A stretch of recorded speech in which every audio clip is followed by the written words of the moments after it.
दोस्तों नमस्कार, मैं एसकेपी ट्रिपल एस पॉइंट में आपका स्वागत करता हूं।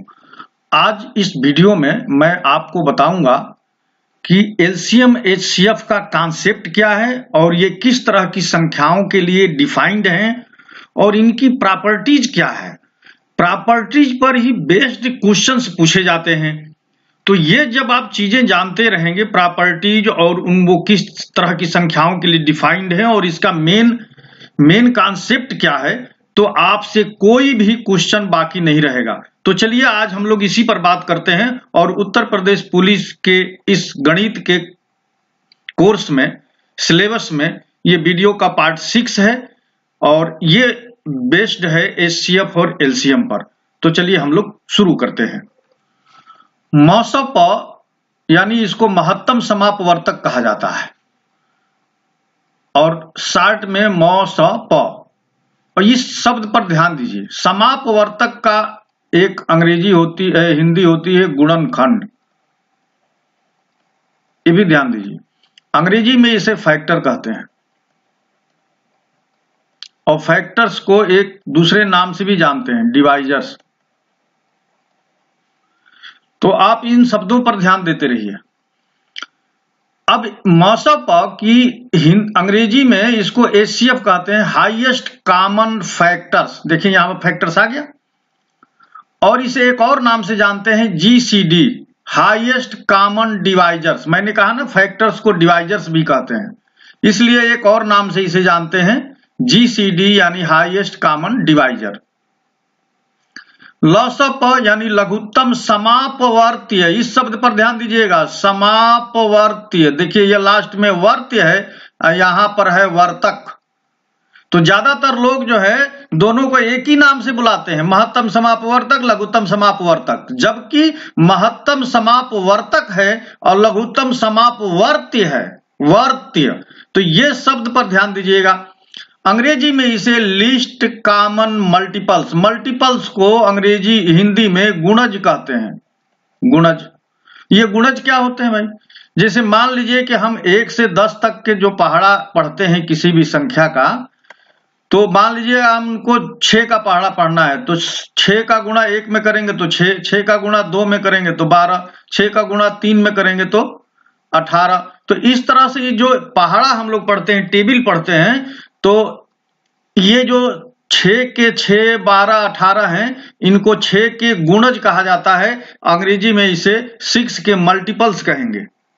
तो गुणज और मल्टीपल्स दोनों एक ही चीज हैं। एक हिंदी में गुणज कह रहे हैं और गुणज का मतलब होता है कि किसी भी संख्या का पहाड़ा, यानी कोई भी नंबर जो 1, 2, 3 है उसमें उससे गुणा करने पर उसका गुणज मिलता है।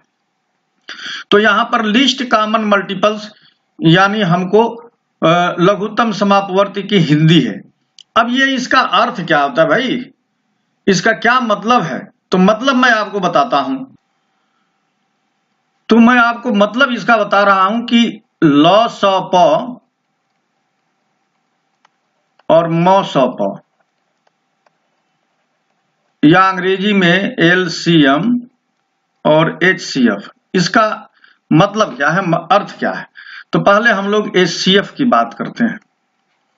तो इसे एक एग्जांपल से समझते हैं। मान लीजिए ये 12 है, तो 12 को कौन कौन संख्याएं डिवाइड कर सकती हैं, विभाजित कर सकती हैं? तो 12 को 1 डिवाइड कर देगा, 2 भी, 3 भी, 4 भी, 6 भी और खुद 12 भी।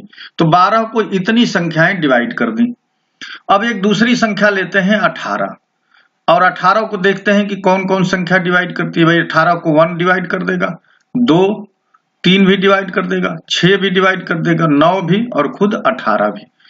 तो ये जो 12 के हम लोग 1, 2, 3, 4, 6 और 12 लिखे हैं, ये 12 के, इनको हम लोग फैक्टर्स कहते हैं। ये सारे फैक्टर्स हैं। क्या है? फैक्टर्स। और फैक्टर्स को हिंदी में गुणनखंड कहते हैं। और या फैक्टर्स को एक और नाम से जानते हैं, डिवाइजर्स। डिवाइजर्स माने विभाजक। तो ये 12 के फैक्टर्स हैं और ये नीचे 18 के फैक्टर्स हैं या डिवाइजर्स हैं। अब हम लोगों को क्या करना है, इसमें एक चीज की तलाश करनी है। किस चीज की तलाश करनी है भाई? देखते हैं कि इन दोनों संख्याओं में कौन कौन फैक्टर्स कॉमन है। तो देखिए ये 1 कॉमन है, दोनों में है, ये 2 भी कॉमन है, ये 3 भी कॉमन है और ये 6 कॉमन है।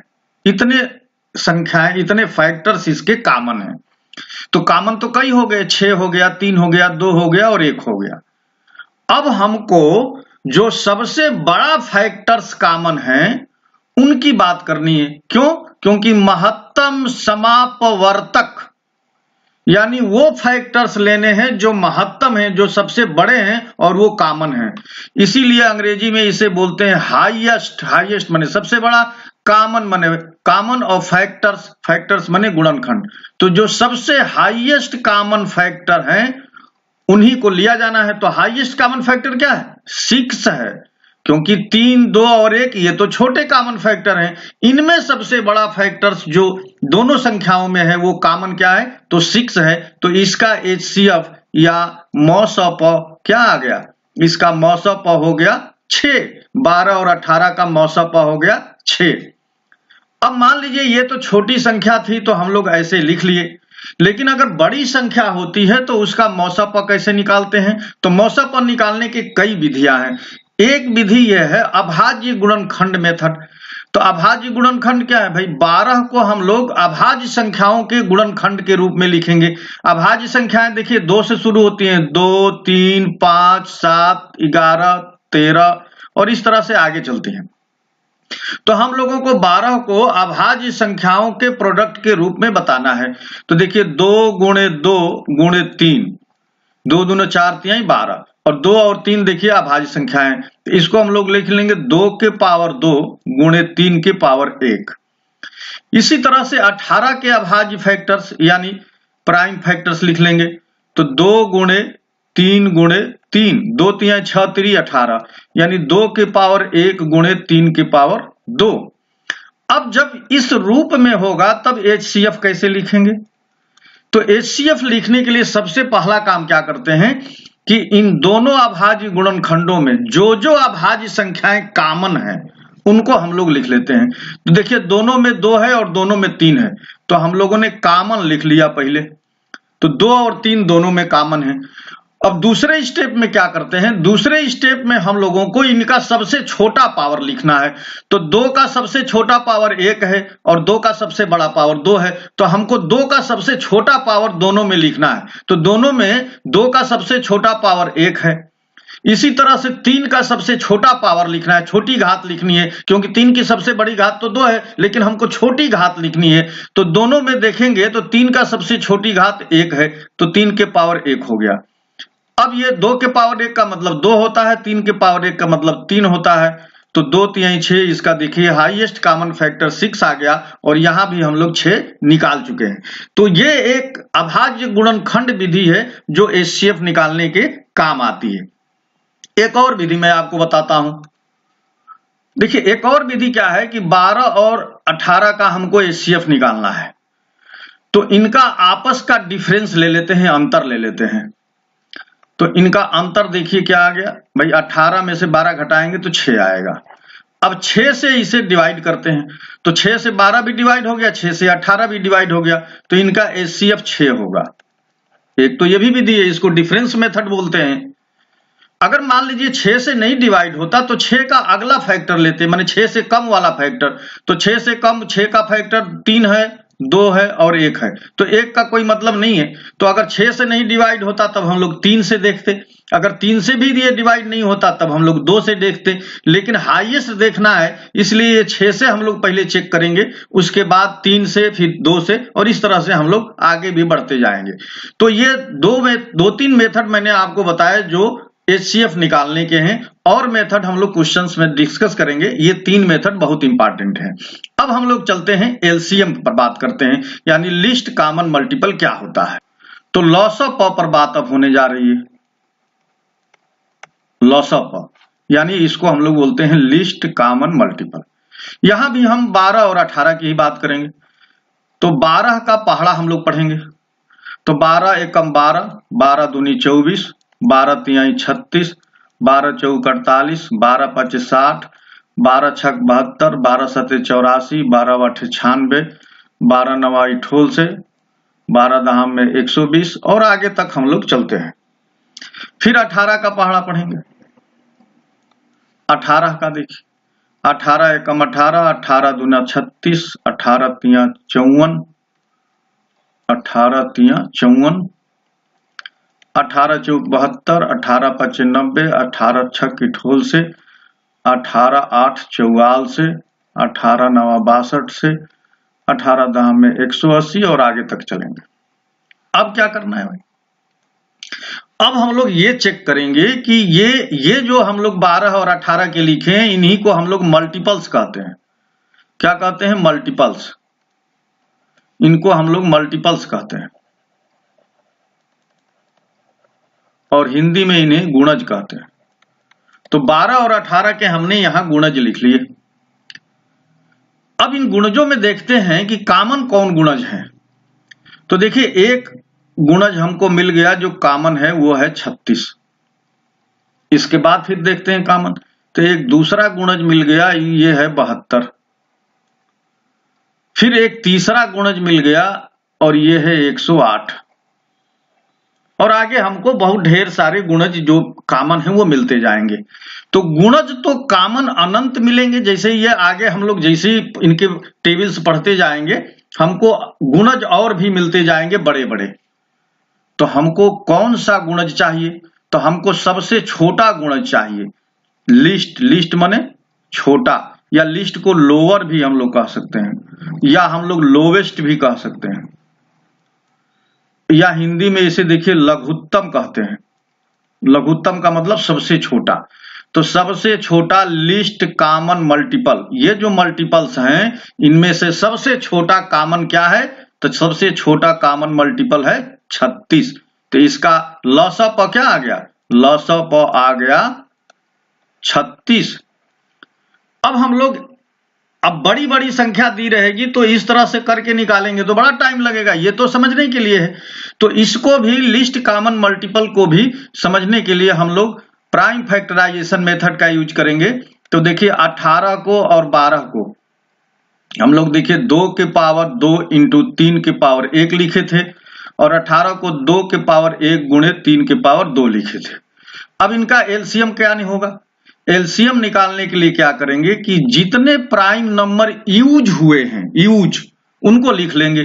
तो यूज देखिए 2 हुआ है और 3 भी यूज हुआ है। यहां कॉमन नहीं देखेंगे, जबकि एचसीएफ में कॉमन देख रहे थे कि कौन कौन कॉमन है। यहां कॉमन नहीं देखेंगे, यहां ये देखेंगे कितने यूज किए गए हैं, कितने दोनों में यूज किए गए हैं। तो दोनों में 2 और 3 दोनों यूज किए गए हैं। अब दूसरे नंबर पे क्या चेक करना है? इनके सबसे 2 के सबसे हाईएस्ट पावर देखना है और एचसीएफ में हम लोग लोवेस्ट पावर देख रहे थे, सबसे छोटी घात देख रहे थे, जबकि एलसीएम में सबसे बड़ी घात देखना है। तो 2 की सबसे बड़ी घात 2 है और 3 की भी सबसे बड़ी घात 2 है। तो 2 की सबसे बड़ी घात 2 है तो 2 के पावर 2 यानी 4 और 3 के पावर 2 यानी 9। तो ये क्या हो जाएगा? 4 9 36। तो एलसीएम कितना आ गया? 36। तो आपने देखा कि अभाज्य गुणनखंड मेथड से यानी प्राइम फैक्टराइजेशन मेथड से भी हम लोग एलसीएम निकाल सकते हैं। दूसरा एलसीएम निकालने का जो सबसे अच्छा ट्रिक ये है कि एलसीएम संख्याओं से बड़ा होता है। तो 12 और 18 का एलसीएम निकालना है तो इन दोनों में सबसे बड़ी संख्या क्या है? 18 है। अब यह 18 एलसीएम है तो 18 को 12 डिवाइड करना चाहिए। एलसीएम को संख्याएं डिवाइड करती हैं, तो 18 को 12 डिवाइड नहीं करेगा। तो 18 को हम लोग लिख सकते हैं 3 गुणे 6, 3 6 के 18। अब देखिए 12 से डिवाइड ये कब होगा? जब इसमें एक और 2 का गुणा हो जाता। देखिए अगर हम एक 2 का गुणा कर दें तो अब ये 12 से डिवाइड हो गया, तो 2 का गुणा कर दिए, तो अब ये गुणा करने के बाद जो संख्या बनी यही एलसीएम हो जाएगी। तो देखिए 36 18 18 दूना 36। तो एलसीएम निकालने का एक ये भी ट्रिक है कि सबसे बड़ी संख्या को मान लेते हैं कि यही एलसीएम है, फिर उसके बाद उसके पहले जितनी छोटी संख्याएं हैं उन संख्याओं से इस संख्या में भाग देकर देखते हैं कि कौन कौन इस संख्या को काट सकती हैं। अब काटने के लिए कौन सी संख्या का गुणा कर देंगे तो कट जाएगा, तो उस संख्या से गुणा करते जाते हैं और इस तरह से सबसे अंत में फाइनल जब एलसीएम लिखते हैं तो सभी संख्याओं को गुणा करके यानी उनका प्रोडक्ट लिख लेते हैं और वही प्रोडक्ट इनका एलसीएम हो जाता है। तो एलसीएम और एचसीएफ कैसे निकाले जाते हैं, कैसे इनका क्या महत्व है, ये सब चीजों हम लोगों ने इसमें देखा। अब हम इनकी प्रॉपर्टीज पर चलते हैं कि इनकी विशेषताएं क्या क्या हैं। एलसीएम और एचसीएफ की संख्याओं के साथ क्या क्या विशेषताएं, क्या क्या प्रॉपर्टीज हैं, इस पर हम लोग बात करते हैं। तो चलिए इनकी विशेषताओं पर बात कर लिया जाए। तो इसमें देखिए सबसे पहली विशेषता दिया है कि मॉसअप और लॉसअप केवल धनात्मक संख्याओं पर ही परिभाषित है। इसका क्या मतलब कि जैसे मान लीजिए कि -10 है, -5 है और एक संख्या 20 है, इनका एचसीएफ निकालना है। तो एचसीएफ क्या होता है भाई, इन संख्याओं को डिवाइड करने वाली संख्या। तो इनका एचसीएफ हो जाएगा 5 -5। और क्या होता है कि जो जिन संख्याओं का एचसीएफ हम लोग लिखते हैं, अब देखिए इसका एचसीएफ आ गया -5 यानी मॉसअप आ गया -5। तो एचसीएफ जो है संख्याओं से छोटा होता है। तो यहां तो संख्या एक -10 है और -10 सबसे छोटी संख्या है, -10 से -5 बड़ी संख्या है। तो ये जो -5 आया है ये -10 से बड़ी संख्या है, इसलिए एचसीएफ संख्याओं से बड़ा नहीं हो सकता, संख्याओं से छोटा होता है। तो ये संभव नहीं है। तो निगेटिव नंबर्स के लिए एचसीएफ डिफाइंड नहीं होता है, परिभाषित नहीं होता है, केवल धनात्मक संख्याओं के लिए एचसीएफ होता है। धनात्मक संख्याएं चाहे वो भिन्न के रूप में हो, चाहे वो दशमलव के रूप में हो, सबका एचसीएफ एलसीएम निकाला जा सकता है, लेकिन ऋणात्मक संख्याओं का नहीं निकाला जा सकता। तो ये जो पहली प्रॉपर्टी है वो यही बताती है कि केवल धनात्मक संख्याओं के लिए ही परिभाषित है। अब देखिए मॉसअप और लॉसअप और 2 या 2 से अधिक संख्याओं का ही ज्ञात किया जा सकता है। अगर केवल कोई एक संख्या दी है 12, तो इसका मॉसअप और लॉसअप का कोई मतलब नहीं है। जब तक कि दूसरी संख्या न दिया हो तो सिर्फ एक संख्या का मॉसअप और लॉसअप का कोई मतलब नहीं है। कम से कम 2 संख्याएं होनी चाहिए और 2 से अधिक भी हो सकती हैं। तो ठीक है। तीसरा दिया है कि मॉसअप संख्याओं को विभाजित करता है और संख्याओं से छोटा या किसी संख्या के बराबर हो सकता है। तो मान लीजिए कि ये 10 है, ये 20 है और ये 30 है, ये 3 संख्याएं हैं।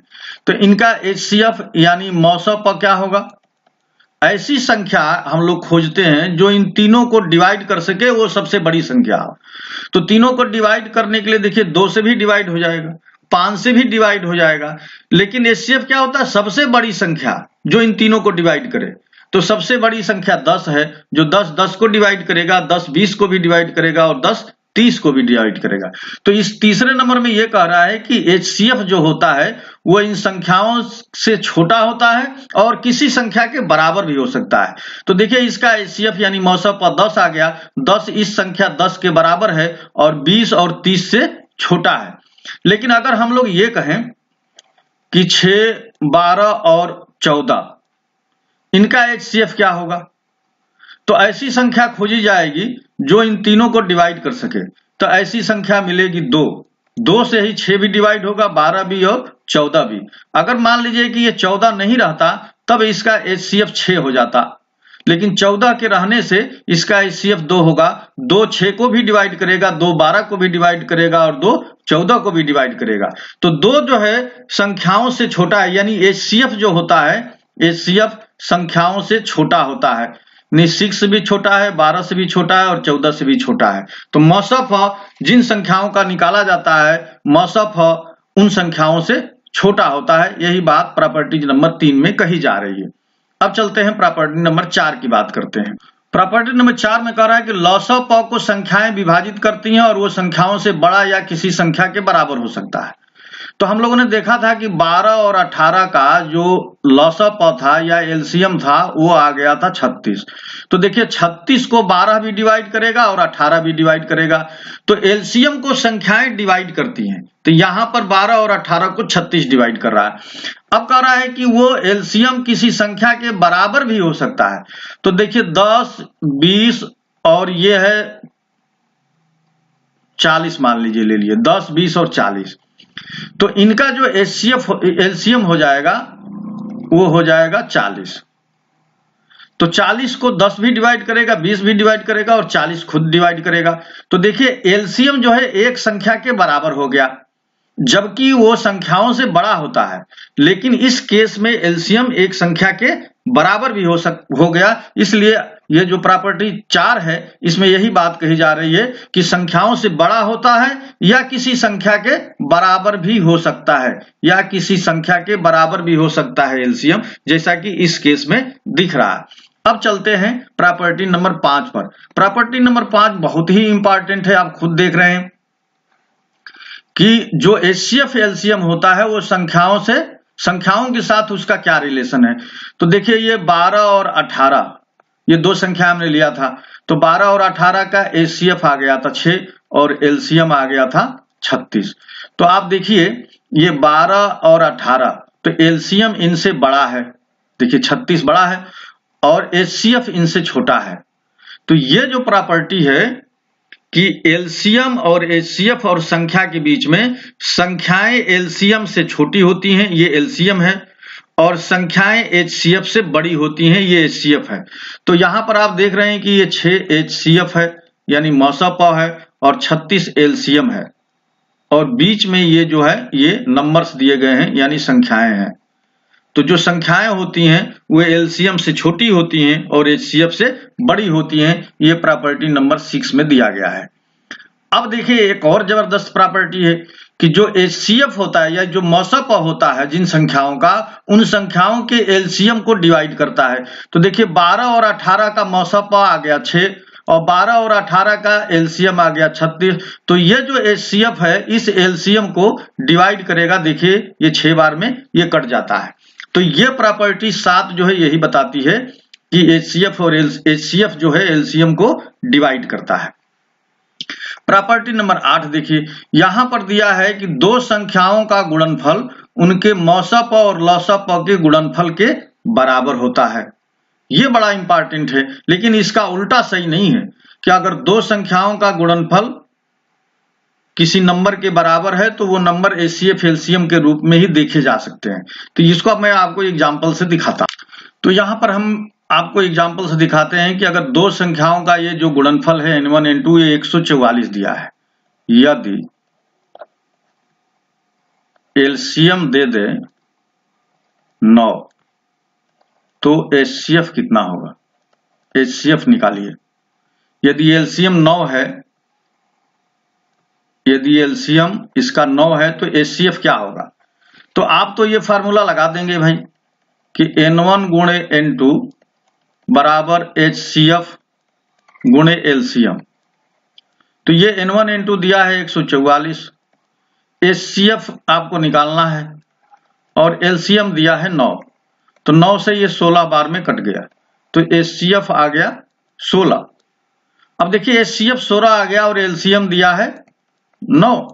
तो आप ये जान लीजिए कि ये जो चीज आ गई वो गलत है। क्यों? क्योंकि जो एचसीएफ होता है वो एलसीएम से छोटा होता है, एचसीएफ एलसीएम से छोटा होता है, जबकि यहां पर एलसीएम छोटा हो गया है एचसीएफ से। तो ये बात गलत हो गई। तो केवल n1 n2 के गुणनफल देने से और एलसीएम या एचसीएफ इस तरह से यदि करके दे देगा तो ये बात सही नहीं होगी। तो यहां पर ये बात गलत हो रही है। क्यों गलत हो रही है? क्योंकि एचसीएफ यानी मौसा प जो है लौसा प से छोटा होता है, जबकि इस क्वेश्चन में लौसा प छोटा हो गया है मौसा प से, यानी मौसा प बड़ा हो गया है लौसा प से। इसलिए ये बात केवल एक तरफ से सही है कि अगर संख्याओं के एचसीएफ एलसीएम दिए हों तो वो एलसीएफ एलसीएम का गुणा उन संख्याओं के गुणनफल के बराबर हो जाता है।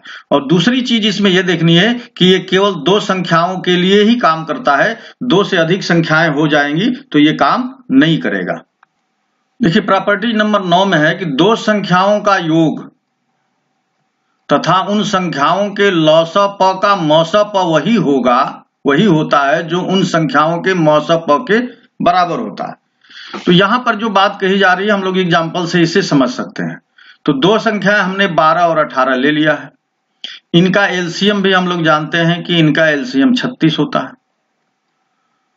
तो दो संख्याओं का योग इनको कर लें, 8 2 10 और 1 1 2 1 3, तो इनका योग आ गया 30, योग 30 आ गया, इनका एलसीएम आ गया 36। तो कह रहा है कि दो संख्याओं का योग यानी 30 और उन संख्याओं का एलसीएम यानी 36 का जो HCF होगा, यानी जो मौसप होगा इनका, मौसप, तो इनका मौसप क्या होगा? देखिए 30 और 36 का मौसप क्या होगा? 6 होगा। इनको घटा लेंगे, 36 में से 30 घटाएंगे तो 6 आएगा, और 6 दोनों को डिवाइड कर रहा है, इसलिए यही इसका मौसप हो गया। तो इनका मौसप 6 हो गया। किसका मौसप? संख्याओं के योग और संख्याओं के एलसीएम का जो मौसप होगा वही उन संख्याओं के मौसप के बराबर होता है। और 12 और 18 का भी जो मौसप होता है ये भी 6 ही होता है।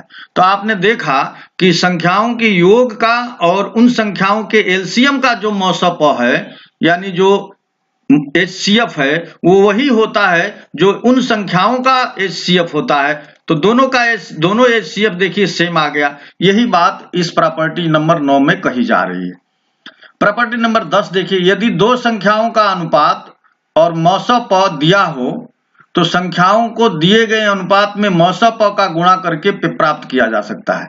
इसका क्या मतलब है? इसको भी हम लोग इस एग्जाम्पल से समझ सकते हैं कि n1 एक संख्या है और n2, तो हम लोगों ने n1 को 12 मान लिया और n2 को 18 मान लिया, ये संख्याएं हैं। अब इनका रेशियो कैसे निकलेगा भाई? ये जिससे कट जाए तो 6 दूनी 12 और 6 3 18, ये इनका रेशियो दे दिया। तो अगर आपको ये दिया हो कि दो संख्याएं n1 और n2 हैं और इनका रेशियो दिया है 2:3 और इनका HCF दे दे, HCF क्या है इनका? 6 दे दे, क्योंकि हम लोग पहले से जानते हैं कि 12 और 18 का HCF क्या होता है? 12 और 18 का HCF 6 है।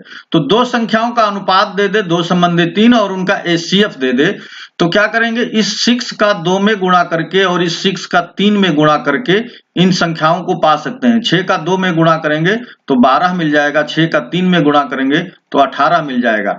तो अगर संख्याओं का अनुपात दिया हो और HCF दिया हो तो HCF का अनुपात में गुणा करने से ओरिजिनल संख्या मिल जाती है, जैसा कि आप यहाँ देख रहे हैं, और यही प्रॉपर्टी नंबर 10 में बात कही जा रही है। ठीक है, तो चलिए अब हम लोग प्रॉपर्टी नंबर 11 की बात करते हैं। प्रॉपर्टी नंबर 11 में कह रहा है कि दो संख्याओं का अनुपात और मौसप दिया हो, फिर यहाँ पर देखिए n1 और n2 इनका रेशियो दिया हो 2 संबंधी 3 और मौसप दिया हो, मौसप मीन्स HCF देखिए 6 दिया है। तो लॉसप यानी अगर इनका एलसीएम निकालना है तो कैसे निकालेंगे? तो इन दोनों संख्याओं का आपस में गुणा कर देते हैं, 6 आ गया, और मौसप में इनका गुणा कर देंगे। तो जो मौसप भी 6 आया है तो 6 का 6 में गुणा कर देंगे तो इनका एलसीएम मिल जाएगा। तो देखिए 6 के 36 ये एलसीएम मिल गया, जबकि हम लोग जानते हैं कि ये संख्याएं क्या आती हैं, ये संख्याएं 12 और 18 हैं वास्तव में। तो इनका एलसीएम हम लोग निकाल चुके थे, एलसीएम कितना आ रहा था? 36 आ रहा था। तो संख्याओं का अनुपात मालूम हो और उनका HCF मालूम हो तो अनुपात को आपस में गुणा करके, अनुपात का आपस में गुणा करके और मौसप से गुणा कर देंगे तो हमको एलसीएम उन संख्याओं का मिल जाएगा। तो ये प्रॉपर्टी नंबर 11 यही बात कही रही है। प्रॉपर्टी नंबर 11 में कि यदि दो संख्याओं का अनुपात और मौसप दिया हो तो संख्याओं का लॉसप दिए गए अनुपात और मौसप का गुणा करके प्राप्त किया जा सकता है, जैसा कि मैं आपको एग्जांपल में ये बात दिखा रहा हूं। चलिए प्रॉपर्टी नंबर 12 की बात करते हैं। प्रॉपर्टी नंबर 12 में बात कही जा रही है कि सहअभाज्य संख्याओं का मौसप 1 होता है। ये सहअभाज्य संख्याएं क्या है? देखिए 3 और 4 सहअभाज्य संख्याएं, क्योंकि इनके बीच में 1 कॉमन है। तो इनका HCF क्या होगा? इनका HCF यानी मौसप 1 हो जाएगा। अगर मान लीजिए कि ये 12 है, 14 है, 16 है और एक संख्या हमने 17 लिख दिया, तो ये आपस में जब एक साथ ये ली जाएंगी तो इनको सहअभाज्य बोलेंगे, क्योंकि 17 को शामिल कर लेने पर इन सबके बीच में 1 के अलावा कोई भी नंबर कॉमन नहीं है। तो एक ही सबसे बड़ा कॉमन है और एक ही सबसे छोटा कॉमन है, तो यही इसका HCF हो जाएगा। तो इस तरह की संख्याओं का HCF 1 होता है और एलसीएम इन संख्याओं के आपस में गुणनफल के बराबर होता है। तो देखिए यहाँ पर सहअभाज्य संख्याओं का मौसप 1 और लॉसप उनके गुणनफल के, जैसे मान लीजिए 3 और 7 है, तो 3 और 7 ये को प्राइम नंबर है। को प्राइम का मतलब सहअभाज्य संख्या। तो इनका HCF 1 हो जाएगा और इनका एलसीएम जो है इनके गुणनफल यानी 3 गुणे 7 के बराबर होगा। तो इनका गुणनफल यानी प्रोडक्ट 21 हो गया। तो एलसीएम इनका 21 हो जाएगा, मौसप 1 हो जाएगा। तो ऐसी स्थिति में जब संख्याएं सह अभाज्य हों तो उनका मौसप यानी HCF 1 हो जाता है और लसप उनके गुणनफल के बराबर होता है।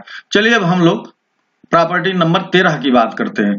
प्रॉपर्टी नंबर 13 में कहा दो क्रमागत प्राकृतिक संख्याओं का मौसप 1 और लसप उनके गुणनफल के बराबर होता है। क्यों? क्योंकि दो क्रमागत प्राकृतिक संख्याएं जो होती हैं वो हरदम को-प्राइम होती हैं। जैसे तो दो क्रमागत प्राकृतिक संख्या, जैसे मान लीजिए कि ये 133 है और 134, इसका मौसप निकालना है तो आप देख रहे हैं कि ये दोनों क्रमागत हैं, माने 33 के बाद 34 आता है, तो इनका मौसप हरदम 1 होगा। तो जो भी क्रमागत हो, मान लीजिए कि 1002 है और ये 1003 है, तो इनका भी मौसप अगर निकालेंगे यानी HCF अगर देखेंगे तो ये हरदम 1 होगा। और लसप क्या होगा यानी एलसीएम क्या होगा, इनका आपस में गुणा के बराबर होगा। तो इनका एलसीएम इनके प्रोडक्ट यानी इनके गुणनफल के बराबर होगा, इनका मौसप 1 होगा। कहां? जब भी कोई क्रमागत प्राकृतिक संख्या हो, जैसे मान लीजिए 5 और 6 हो, तो इनका मौसप 1 होगा और लसप 30 होगा। 7 और 8 हो तो इनका मौसप 1 होगा और लसप 56 होगा। तो ये चीज हरदम याद रखिए कि जब दो संख्याएं प्राकृतिक हों और क्रमागत हों तो उनका मौसप 1 होगा और लसप उन दोनों के गुणनफल के बराबर होगा। यह प्रॉपर्टी नंबर 13 में यही बात कही जा रही है। प्रॉपर्टी नंबर 14 है कि संख्याओं 0, 12, 16 और 20 का मौसप या लसप परिभाषित नहीं होता है। तो जब देखिए इसमें 0 को आ जाने से 0, देखिए अब इसका मौसप अगर निकालना है तो मौसप संख्याओं से छोटा होता है, तो जो भी इसका मौसप आएगा वो 0 एक संख्या है तो मौसप 0 से छोटा होना चाहिए, क्योंकि 0 जो है सबसे छोटी संख्या इसमें है, इसलिए ये डिफाइन नहीं होता। अगर किन्हीं भी संख्याओं के साथ 0 भी इंक्लूड कर लिया गया है तो उसका मौसप और लसप परिभाषित नहीं है, निकाला नहीं जा सकता। तो मित्रों ये कॉन्सेप्ट आपको कैसा लगा जरूर कमेंट करके बताइएगा। नेक्स्ट वीडियो में हम लोग इस पर बेस्ड क्वेश्चंस करेंगे, तो उसे देखना न भूलिए। वीडियो देखने के लिए आपको बहुत बहुत धन्यवाद। और एक अपील यह है कि आप मेरे चैनल पर नए हैं तो प्लीज इस चैनल को सब्सक्राइब कीजिए और अपने फ्रेंड्स के बीच शेयर भी कीजिए। वीडियो देखने के लिए पुनः एक बार आप सभी को धन्यवाद। नमस्कार।